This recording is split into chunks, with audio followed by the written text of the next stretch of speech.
we are ready to begin the Plan Commission meeting for tonight. We're calling the meeting to order. I have a couple of things to take care of. First, I've had a request to move item number 2 to item number 1, which I think most of you are here for, not the approval of the minutes, but probably regarding our item number 2, which is the rezone at Marion Road.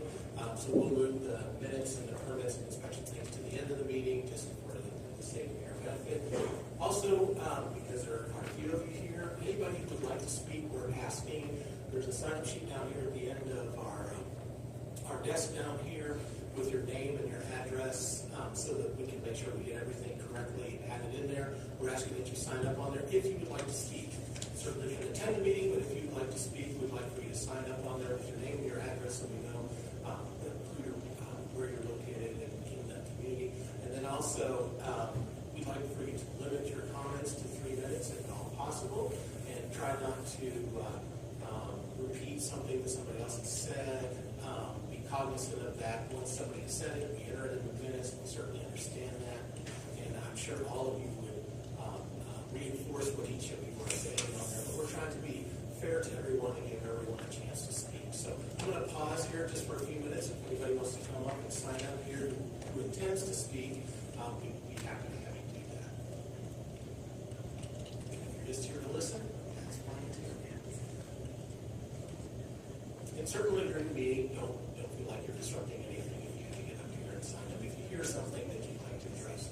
And certainly as comments are made, if you decide at some point you would like to speak, we'll entertain that as well. So, okay. That's all being well understood, then I'll start with the first item on the list, which is now the first item on the list, the rezone of Merriman Road.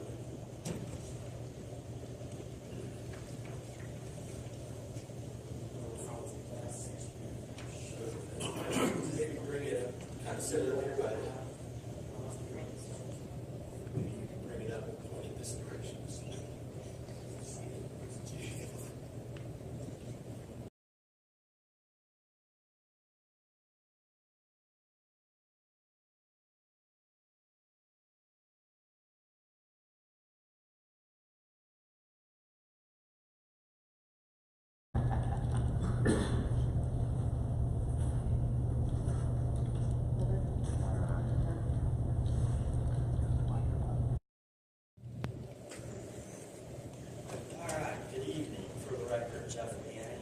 Engineering, 83-1 South County Road, 675 East, Mooresville. Oh, whoops, I gave my home address.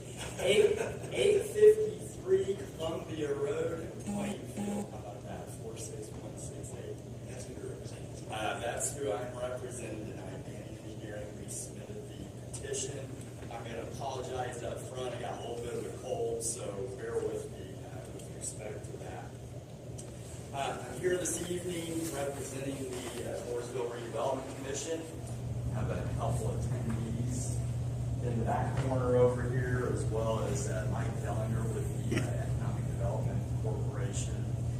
And as I said, what we've proposed and bring before you here this evening is the 100-acre property formerly owned by the Pauleys at the northwest corner of State Road 67 and Merriman Road. It actually is bordered on the west by Bethel Road, on the south by Merriman Road, and then on the east by State Road 67, on the north by Flagstaff Business Park. And what we're proposing to do is to take the property that was recently annexed to the town in 2018. When the property comes into a community, it comes in as an ag zoning classification, agricultural.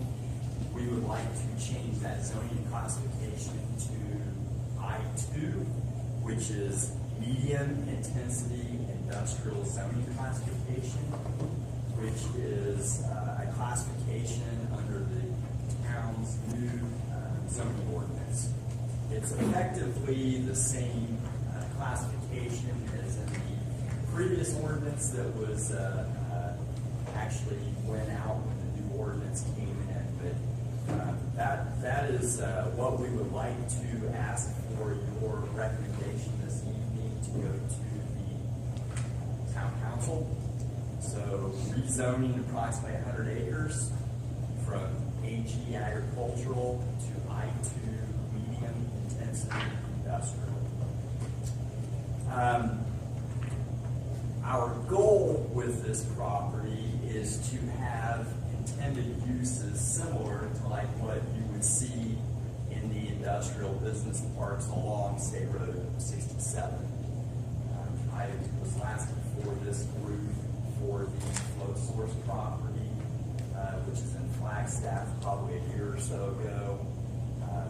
A nice company that was relocated from Mooresville because they couldn't find a location due to being relocated by Interstate 69, and was here before this body at that point rezoning their property within Flagstaff. I think before I go much further, I know there's been some questions about processes and procedures, and I wanted to take a few minutes just to kind of go through that process, because I don't think a lot of times you see a lot of zoning happening before this body, or at least not a significant property, and it's been a while since there's been a significant industrial property, I think, brought before this body. The town created and adopted a comprehensive plan in August of 2009. That becomes a guiding document for the Plan Commission, the Town Council, the citizenry of the community. And what we've done is we've gone through this process trying to determine what this property should be utilized as. Is we've gone through the comprehensive plan, we've gone through the town's transportation plan, tried to look at the different elements that are typically a part of a project. And I hope you'll be fine with this. Bear with me a few minutes. You're probably all fairly well versed with respect to this. I know there's some people in the audience that maybe aren't familiar with this process, but I want to just read through a few items, if that's allowable, Mr. Chairman, or acting chairman, I guess, this evening. That way, just so we can get some of those things out on the table and you can understand what we're trying to present here this evening. So the comprehensive plan, as I said, was adopted in August of 2009, so about 10 years ago. Comprehensive land use plan in Mooresville is to guide future growth, and I'm reading a lot of this verbatim, okay?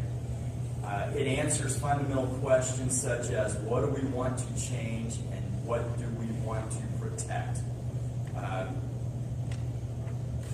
Effectively, decisions made without reference to a plan frequently become reactionary, and responding to problems become responses to problems for specific proposals, okay? So what I'm trying to say here this evening with respect to this is that the area that is in question for this action this evening is part of the comprehensive plan, and it has been planned for, even though it wasn't part of the town limits back in 2009, all right? The town actually plans outside of the corporate limits. Of course, you all know you have buffer zones. Well, this is even more than that. This is planning outside of buffer zones. Other potential benefits of planning include providing services more efficiently, directing development to areas with sufficient capacity to support it, making sure adjacent uses are compatible, and protecting property values, okay? The document is an advisory tool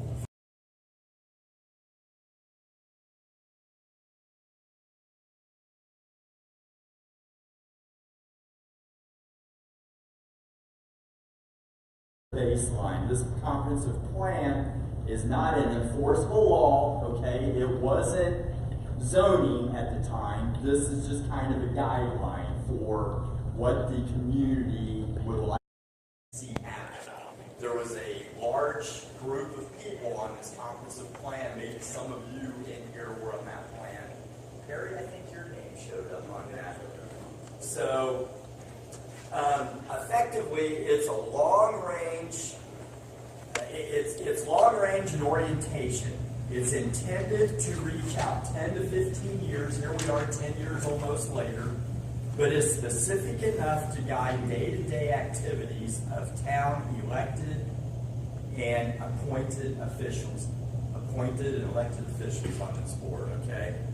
So I just wanted to spell that out just so there's a little bit of understanding as to what we're bringing before you here this evening. There was a nice little tidbit here, tips for the Plan Commission and Town Council members. Admittedly, it's called a comprehensive plan and a not too exciting to put down plan, whatever in the world that means, okay?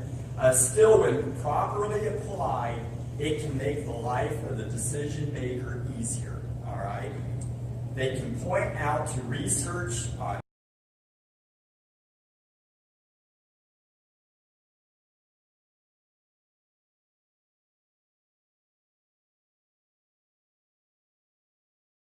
plan's goals, all right? So here again, this process was put into place. These plans came together. It was adopted, and one statement that I really like: the comprehensive plan provides a defensible, unified vision. Okay, so I just want to get that guideline out there just to let everyone know. That's kind of the introduction to the comprehensive plan. There are multiple sections in the plan. As a matter of fact, the plan probably about that thick. There's a couple hundred pages with some appendices and everything else. So it's a fairly salty document, so to speak. One of the things, one of the chapters in there talks about economic development. And there was a quote in there, and I'm not going to quote this, but it related to the Morgan County Economic Development Corporation. And it talked about their mission back in 2009 and actually quotes that and states that, restates that verbatim within the comprehensive plan. So we're following their mission at the time, and the next, I guess, paragraph associated with that says MCEDC represents the county as well as Mooresville, Martinsville, and Monrovia. It is in Mooresville that has the most economic development infrastructure in place. I believe that still continues to hold true, and I applaud the community. Corporation marks available manufacturing space in town, which in late 2008 included, we had the Elrod building down at Hansel Parkway, which is in Flagstaff. We had Flagstaff Business Park. We had the field site on State Road 267 and Old State Road 67. We have the Hop property, which we've talked about many times before in economic development meetings. Merriman property, the Duke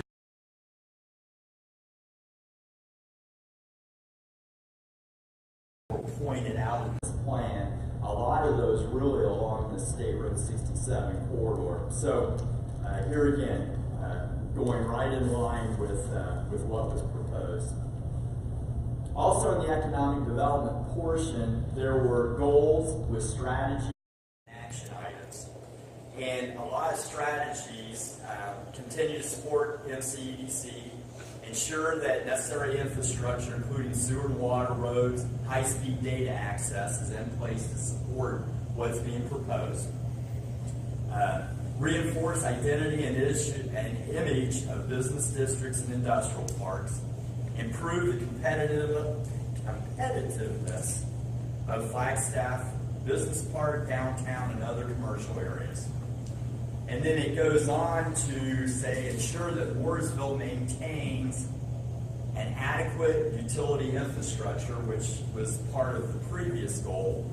And the town has done a really nice job with that.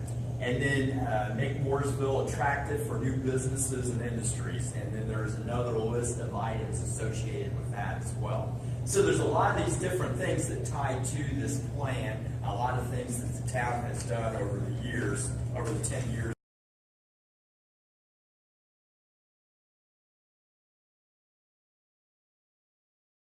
In the comp plan is the future land use plan. And I just one statement, kind of a pull-out statement that they have. Future land use map is a visual guide for future planning. It is a reflection of what and how the community wants to develop. The future land use map is not a zoning map, yet it does assist decision makers in rezoning requests and their decisions.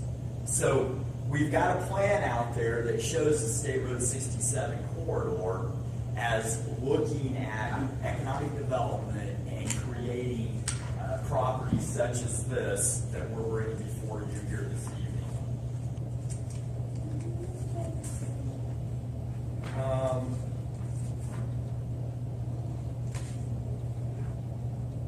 I think just one additional statement just to continue to reinforce what I'm saying, what the plan's saying. For example,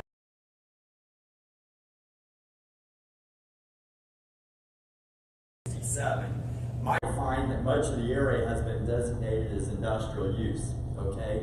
So they've been very specific about that. The land use map in general is general in nature and the categories are broadly defined. The steering committee, which created the plan, wanted to keep the uses flexible in order to adapt to the changing conditions. Although, like I said previously, they said that this corridor should be an industrial corridor.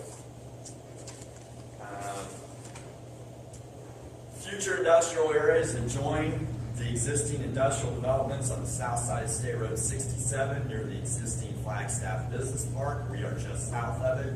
Areas to the east along the rail corridor, which is to the east of us.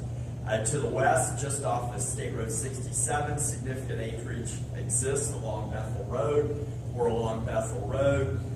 Just to the north of this area are, existing sites at Pleiades Drive. We got TOA up there. Fortunately, I was involved in that project back in the day. So there's a strategy to allow the town to continue to move forward through the comprehensive plan.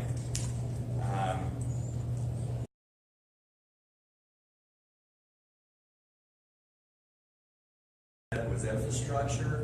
It actually mentions Bethel Road, upgrading Bethel Road. It stays silent on Merriman Road, but Merriman Road would only make sense that would need to be upgraded as well. And that's one of the things we've talked about as part of our planning for this project. Now there's one other document I wanted to just briefly discuss, and that's the Mooresville Transportation Plan, which was adopted, honestly, I don't know if it was adopted. There was a draft put together in 2006. And here again, it runs right along with the same purpose and desire as the comprehensive plan. So it leads me to believe that the comp plan built on the transportation plan. They also talk about future land use. They show the area that we're talking about being industrially zoned back in the day, and they talk about improvements for different roadways and so forth. And so a lot of evidence out there for this property to be used industrially. What we're bringing before you this evening, as I said, is the I-2 medium industrial zoning classification. That's what we would like to get a recommendation on. Through the tech committee meeting here last week, we talked through this process quite extensively. We believe that the uses that our marketing people, the economic development group, would like to see here would fit within that category. It was our thought that this made the most sense for the community, and with the new zoning ordinance now in place with new stringent standards, that what we do this evening would be an allowable use that has standards for lighting and landscaping, for setbacks, lot sizes, building heights, noise, all of the typical things that you would see within any sort of development. So what we've asked for and have submitted is a straight zoning classification for I-2, and we would follow the town's ordinance, and we feel like we would meet all of those requirements. Now, there are plans in place, Mr. Daniel can attest to that. If for some reason we can't meet those, we can always look for a variance or a waiver or something like that. But to our knowledge, the people we've been talking to, the people at Economic Development have been talking to, we all fit within that type of zoning classification. So effectively, that's what we bring you this evening. We've submitted, Jeff's rolling that out right there now, and what I'm showing here. We've submitted what we feel like would be a conceptual plan that we think will be similar to this. We don't expect there to be any more lots than what we're showing. But what we think will happen here is a creation of a plat in the future that would have specific building lots. We would bring that before this body again. We would have to get approval for that again. And then that would also be the case for any specific use. We would bring that use before this body as well, so that you can, basically say what you like or don't like, and we can work through that process. So with that being said, I've probably talked more than long enough. I'd be happy to answer any questions, see if you have anything else to add, and go from there. There was, I think at the time we went through the checklist that was there, there was not, I don't remember seeing a seal on there for the surveyor engineer. Do you have that on them? Files, I didn't know we went through a checklist, Jeff. During the meeting. I didn't know if you had. Do you want my seal or my surveyor seal? Whichever you think is more appropriate. We can do it either way. I've got an Alta survey here that's a seal, and I'll be a part of that document. Also did not see the location for approval by the commission on the document. I don't know if you had that type of block on there. We can do that. So you're wanting to sign off on this particular document? On the zoning, rezoning. Okay. Now, we've prepared like an ordinance. Would that be adequate? I think that'd be fine, but I think it'd be helpful to have it on the actual document. If I can get that added. That's fine, that's fine. And I think what I heard you say with this is correct, is that you're asking for rezoning of the entire property that you show there on the west side of State Road 67. Thank you very much. We are only asking for rezoning for the property on the west side of State Road 67. The parcel of ground that is on the east side is going to continue to stay ag. And it's a very small sliver. I think it's 3 or 4 acres. It happens to be adjacent to because of the way 67 comes. That's right. When 67 came in, NDOT split that property, and so the property on the east side will continue to stay ag. And as I understand it, you're not asking for any kind of breakout of the parcel or anything like that. At this point, you want it all zoned as one zoning classification, is that correct? That is correct. I think if we're gonna make a few changes to your drawing anyway, I think it would be helpful to then maybe not put on any kind of boundaries or speculation as to what you might want to do with that, because we're not talking about subdividing it in any way. That's all exactly one right. large parcel. So would that be okay with you? I will take the lots off. Yes, And, and lots of the buildings and all those things, because that's not what we're here for. that's exactly right. This is really conceptual, just so you can have an idea. I know when we came through with the transportation plan for the school here a year or so ago, we can absolutely do that, yes. No question. Because we would just be addressing it as one large piece of property. That's right. And that's because that's what you're asking. That's exactly right. And then, as I said, then we will come back for the plat in the future. Right. Okay, good. I just wanted to make sure that that's Very good. understood. No, very good. Okay. And I will open it up here to the commission in just a minute. I do want to note that you are asking for going from an ag to medium intensity industrial, I2, right? Correct. And in our UDO, our zoning, our plan ordinance, it states that the purpose of an I-2 district is to allow light intensity or medium intensity industrial activities or outdoor material storage that is screened from view. And then it talks about some subdivision things that aren't relevant in this particular case, it excludes those. And then it says the permitted land uses would include contractor storage, an asphalt plant, assembly plant, bottling, handling facility, distribution facility, food processing, freight terminal, heavy equipment repair, industrial park, light manufacturing, mineral extraction, warehouse, and then institutional uses such as an airport, heliport, fire, police station, and government offices. And those would be without special exception. There are things that are added for special exceptions, but you have to come back for requests for those things. So I guess reading that list, it's your intention that best fits what your intended use is for this piece of property is something within that list. Don't know what, but it would fall within the classification. That's what I'm talking about. That's correct. I just wanted to make sure that that was understood. Yes. And also that I think just for the commission's benefit, our goal here tonight is to take what he has suggested and recommended, which is the classification from ag to industrial 2 or I2, and if that is consistent with what the with what the comprehensive plan recommends. And so, as you have illustrated, that this was designed for industrial, and if you look at the comprehensive plan, you can see that that is consistent with what we stated to us. So, I will, with that preface, I will open it up to the commission and say, are there any questions or comments you have on that particular issue? Mr. Chairman, I have a question. Sure.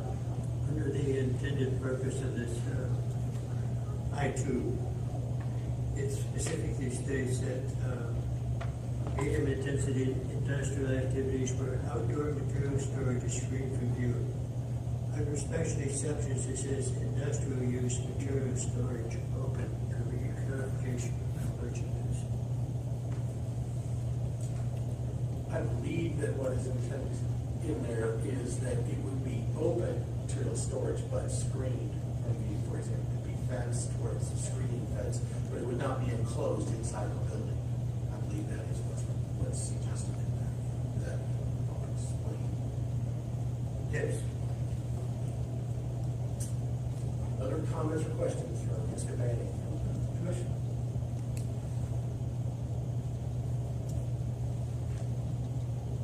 All right. I will ask, is anybody signed up on the list? I don't see one signed on the list, and I will open it up just to, again, that was before Mr. Manning did his presentation. Is there anybody who would like to speak? I'll sign the list. Fine. You can come speak and then go sign the list. Okay, I will do that. Good evening. My name is Shane Williams, 400 Northridge Drive here in town, also a candidate for council. I think the 2009 plan's been mentioned, the comprehensive plan's been mentioned a bunch. I can read the plan too, and it's supposed to be updated. It recommends, I think, annually. It's a decade old. I think that's time to do that. Realizing that that's probably a council decision, but I just think it needs to be said since the plan's been referenced so much.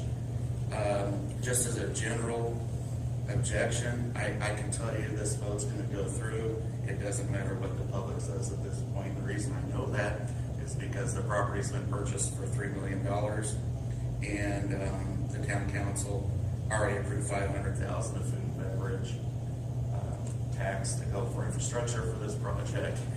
And there's bids for a shell building on this project that's already taken place. So that's already happened. So what I would say is, just as a matter of general rule, I would like to see a little more oversight at the planning stages when planning commission and Sandtown council have a chance to approve plans presented from redevelopment up front. This would go back years ago, and I think more public input should be put into the 2009 plan when it's redone as well. And also one last thing, what I've noticed with redevelopment commission, they were able to borrow or spend $3 million with no public referendum. They're not even elected officials. I think that's an overall problem.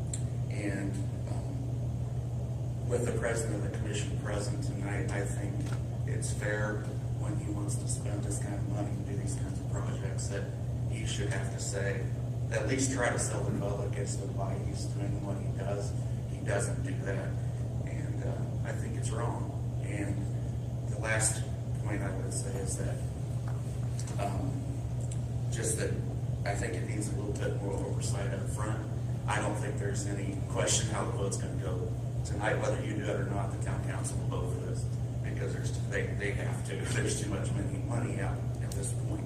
So just more oversight and a little bit more said in public when the plans are created.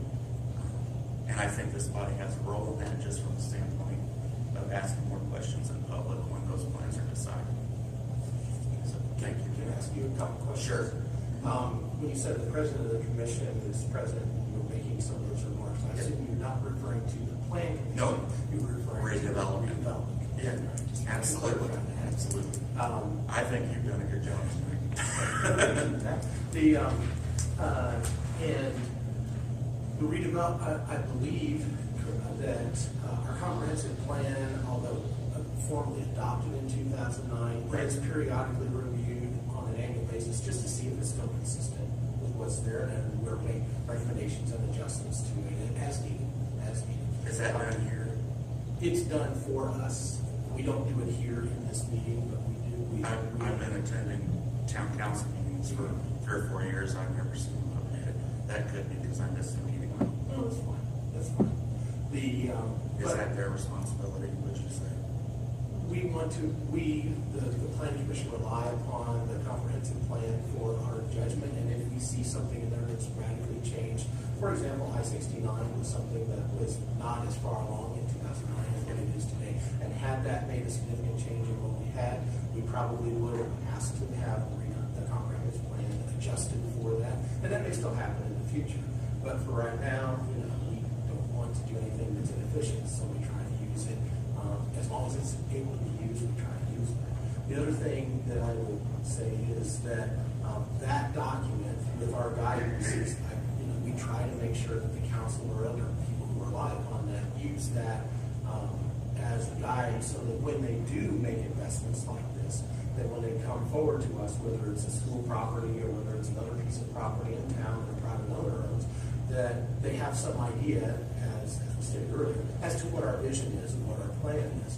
So we do try to influence what's going on by letting what we're thinking about long-term known, so that other people can rely upon that when they come to us, so that they make an investment when they come forward. If it's consistent, as we were just talking, if it's consistent with the plan, then they know that that's likely the way we're going to go. It's when we run into issues where somebody wants to do something that's not consistent with the plan that becomes more problematic.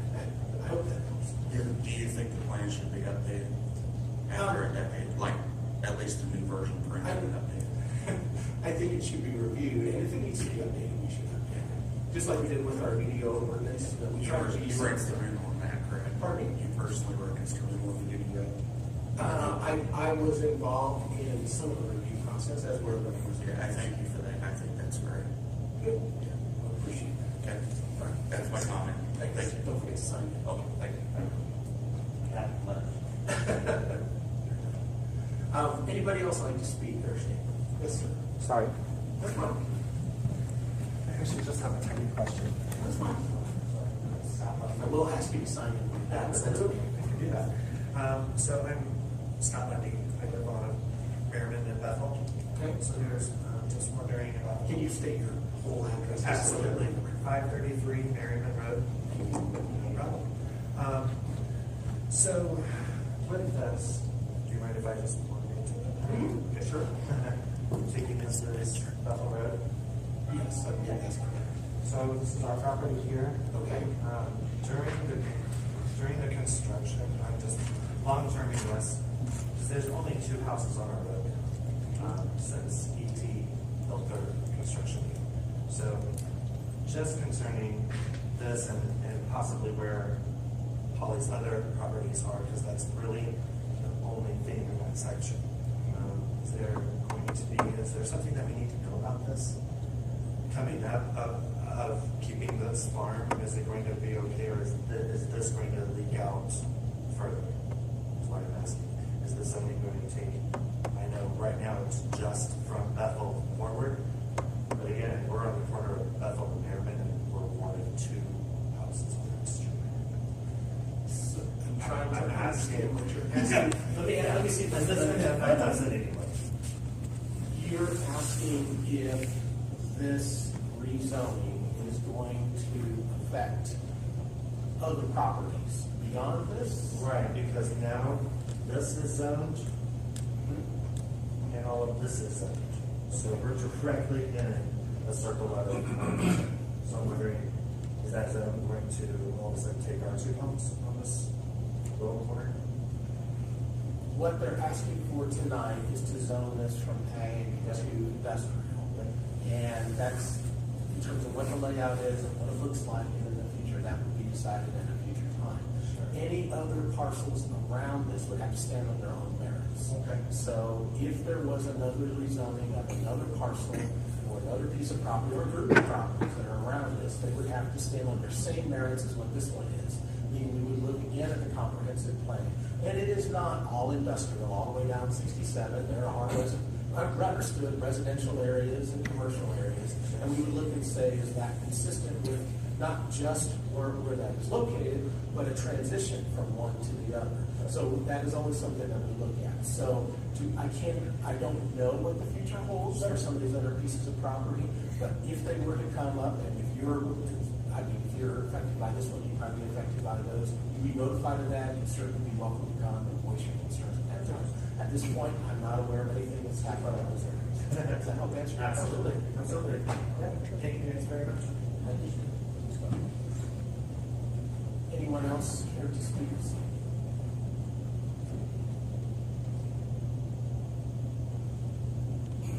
Okay, I will direct back that to the commission. And do I have any, let me ask this, any other further questions from the commission? If not, then I will entertain a motion if there is one.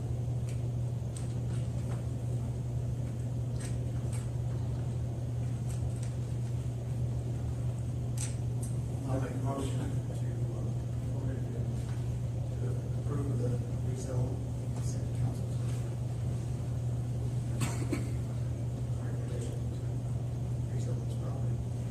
I have a recommendation, let me restate it just for the record. I have a recommendation to accept the rezoning of the Pauley property from ag to I-2 as presented. Yes. I have a second. A motion and a second. All those in favor signify by raising your hand or saying aye. Any opposed? Okay. Motion carries from the majority. Very much. Very much. And you'll make those adjustments, then we'll be able to sign off on that. Absolutely. So, one question, probably for Mr. Daniel. Not sure which meeting, next meeting we would go to. I think probably next week's probably too quick, so it would be 2 weeks down the road. or- It's the second meeting in the following month. So you will get the second meeting in March. Perfect. Just wanted to clarify that for myself and everyone else in the audience, so. Second meeting of the town council in March, Okay, yes. very good.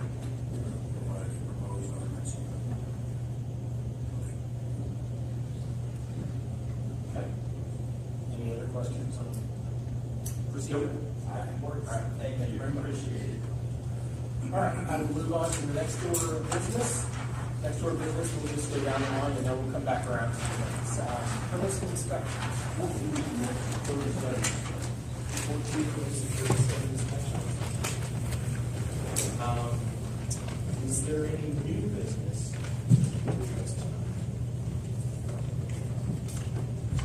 All right, if I have no new business, then I will go to item number, which was the previous item number 1, approval of the previous business. Do we have any discussion about it?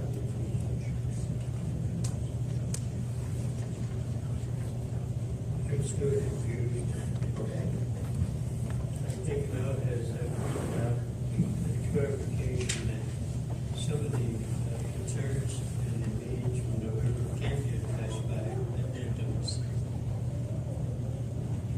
I still am concerned at the fact that prior to the approval, prior to the motion being made by Chairman, that this would be going to the town council for approval, failed to stipulate in the minutes that it was with the contingency that the changes be done to the UDO, but back to the plan commission prior to a vote.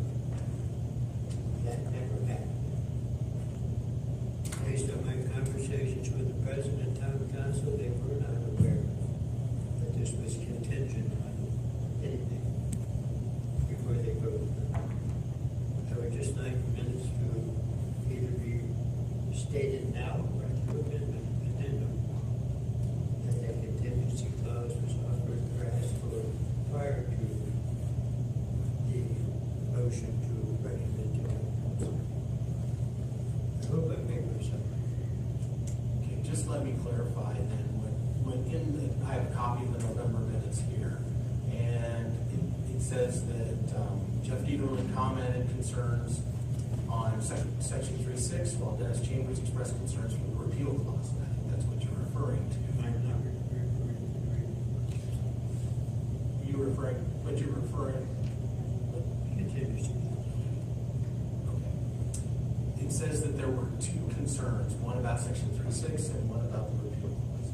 And then it goes on to state that some discussion after that, and then it says that Jeff Dieterlin made a motion to recommend to the town council for approval of UDO with the discussed corrections. Dennis Chambers seconded the motion to recommend, and the motion passed unanimously. You're saying that that sentence is not specific enough? And so that you're saying that the with discussed corrections should recognize that as a contingency upon its approval rather than saying with the discussed corrections. Is that what you're stating? What I'm stating is that these suggested corrections were being submitted to town council contingent on changes being made prior to the vote being done. These sections that you're talking about, section 3.6, had one item in it, Joe. Right. One item. You read a total of 8 items that you read into the minutes that night. They don't even exist in the minutes. In the November meeting, I think, other than those two items, we had addressed that the previous concerns from September and October were corrected. These were the last two corrections to be made, is the way I understood it, or the way I recall it now. No, actually, these were read into the November minutes. I sat here next to Jeff, and I thought he would never end, because he had 8 items that he read into the minutes. Only 3.6 is referenced in the minutes. I'm not suggesting that these would be put into the minutes now, and they should at least be added by addendum, because as I've heard from other sources here, maybe be specific, our attorney, that it's the minutes are basically what is, I understand, so, what's not submitted. base, so that when I do type them again and make them correct, or change them or amend them, do you want that document added, or are you saying there are corrections that haven't been made? I said, I think it can be done by addendum. Either way, you can either reference the document itself or put it in the body of the minutes. Okay, so if I add that document and make it part of the minutes, but to clarify, those corrections were made to the UDO, right? It's not something you still need to act As on. I'm aware of, these corrections were not submitted to town council. Are they, let me understand, just to kind of address Tammy's question. Are they in the copy you have today? Those changes, are they in the copy you have today? So you're saying those changes have yet to be made in the copy you have today? I just wanted to make sure I understood what. Going through the document that is made available to town council online, those changes have not been made. So as far as I know, that is the document that was sent to the planning commission, to the town council. And they voted. So you're saying that those items were an omission, even though they were to be included as a contingency of the approval of what was done? As far as I'm aware. So what would you like to see as a remedy? I would like to see as a remedy, at this moment, I think we could either do one of two things, either we can submit an addendum to the minutes, testifying that these items are included, or we could offer a motion to table this decision until the next meeting, and review the minutes and then for the, beauty of that deck. As far as I know, this document that we have here, which supposedly is a document approved by the council, that's an agreement change. I may be wrong, maybe we need to review it further. So you're saying that those changes have yet to be made to the document? Let me put it this way, those changes have to be made, Jeff. Right. And then come back to the planning commissions for review to see if in fact they make your requirements. Chapter 4B, 2017, page 87, did that in fact happen? We don't know what. But let me go back and ask the question again. You're saying those items have yet to be addressed that were contingent, have yet to be addressed in what we have before us? Yes, I understand. So, as I recall, and this is a legal question, I'm going to ask you, because we made that, they're fairly short, fairly minor. It's not huge chapters, it's fairly short. So, as I understand, that intention was to include them in here. If there's an error or omission that's in here as a part of our approval that got done here, we can add those in without an amendment because they were just omitted as a clerical issue. Scrivener's error. Yes, Scrivener's error. And so we don't, there is not a need to formally amend what we have because that was the original intent. It just, in the process of getting completed, did not get added. Is that correct? As long as we are not addressing anything in here in our discussions until that is done, that directly is influenced by that, because that is a part of the contingency process. Is that right? It is. The only thing that I would add is, and that other planning commission members here, I don't ever remember the contingency being used concerning the items. I know that my memory of that meeting was that it would be passed on to town council with the comments that were read in the minutes, along with the video itself. I don't remember anybody saying action by the town council was contingent upon those. That's what I'm just telling you my memory. So Let me ask the question. When it says in the minutes that Jeff Peterlin made a motion to recommend to the town council the approval of UDO, comma, with the discussed corrections, comma, and then Dennis Chambers seconded the motion to recommend, would you say that, for lack of a better way of saying it, the discussed corrections are similar to a contingency? That we said, we're approving this with the discussed corrections? that's correct. I think the only concern I had is I think when you use a word like contingency or something, I think that creates some issue, possible issue that somebody thinks that more emphasis is being placed on those corrections than was meant by the planning commission. I think the planning commission, as I understood at the time, when we had these things that was added, they needed to be added, and the county council could approve that, and we get them added.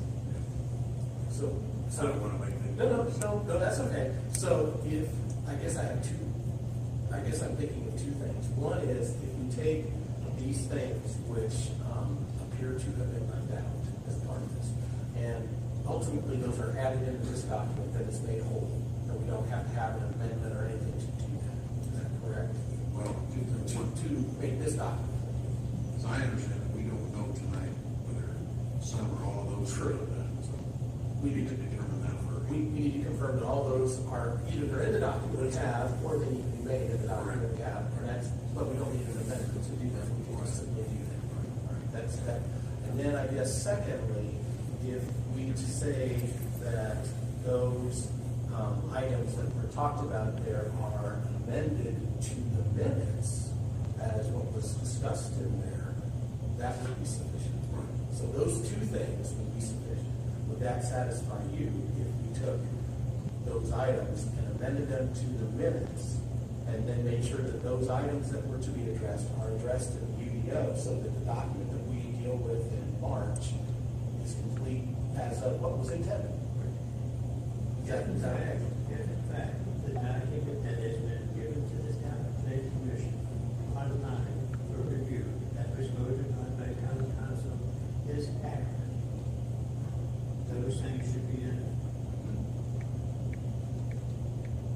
I would like to, if the opportunity is available, I would like to listen to the minutes that were recorded in January meeting, because that was specifically what was said. My memory is very good, it's exactly what was said. And I just want to make sure that everything's covered. But right at the moment, town council has voted on the document that is law. I mean, no question that is law. And I think it's unfair, and if there was discussion later on regarding the legitimate wording of that document, comes back from the planning commission for not providing the town council on that, would be unfair. So we need to get it right. They have the law, to make sure that So, let me ask you this, in terms of, if we take and amend the November minutes to include the items that, the specific items that we talked about as the discussed corrections, is the way it's stated now, and we amend it for that so that the minutes stand correctly. And then if we make sure that the items that are on that list that were intended to be there are included in this document, as Mel said, that we make sure that the document we deal with in March has all the corrections in it, so that the document going forward is what was intended, and the minutes reflect those things should have been added, and were added, that historically everything looks correct. Is that okay with you? it is okay with me, but right now we have a law which does not include them. So now how are you going to address the law? It was voted on, it did not. So Mr. Becker just talked about what do you approve was on I-2. What if there's something in I-2 there that is contrary to what he just proposed? Well, up until this time, we've not had anything, as far as I'm aware, we've not had anything that those items affected that we have specifically discussed in this. That's true. Sometimes it's better to be that way. So as long as we get it corrected before we do address anything that's in there, then it won't really have impacted any of our decisions. It won't negate anything we've done. Is that fair? And certainly, we'll make sure the council knows that we've made the changes to this document if they have a question on that. But this was what was already intended, referenced in our minutes appropriately. Is that satisfactory? Yeah. And work the town council as to what changes have been made. Right. Okay. All right. So, it sounds to me that we need to direct, there's two things we need to do. One is we need to direct Debbie on our behalf to make the adjustments that are in there, to make sure that they are in there, to confirm that they're made, and if they're not, if for some reason she finds that they're not in there, then we should make those adjustments. Is that right? Confirm one way or the other, either in there or they're not. We talked about one today, that was in there. The second thing is that we want to amend the November minutes to include that list specifically of the items that were discussed. So for that, we probably need a motion, is that correct? Yes. Okay, so I don't believe I need a motion for the UDO changes, because that's not, it's just, we're gonna fix it, because that's what was intended in November. However, I will need a motion to amend the November minutes to include the specific items discussed. That's what we were, I guess, boiling this down to, and I will ask the commission if they are totally confused, if they have any questions about that before I ask for a motion. Is there any questions for anybody else that was as confused as I am? Okay, so we know what we're doing. So, given that, do I have a motion? So moved. I have a motion to amend the November minutes to include those items. Do I have a second? I have a second from Mary. All those in favor signify by raising your hand or saying aye. All right, motion carries by majority. Any other issues with the minutes from January? If not, do I have a motion to approve the minutes from January? All right, I have a motion for that. A second? I have a motion and a second. All in favor, raise your hand. Great. Okay. Motion passes by majority. I do not have anything else on my agenda, and I will ask again, just because of that, is there anything else that needs to be discussed? If not, I will entertain a motion to adjourn.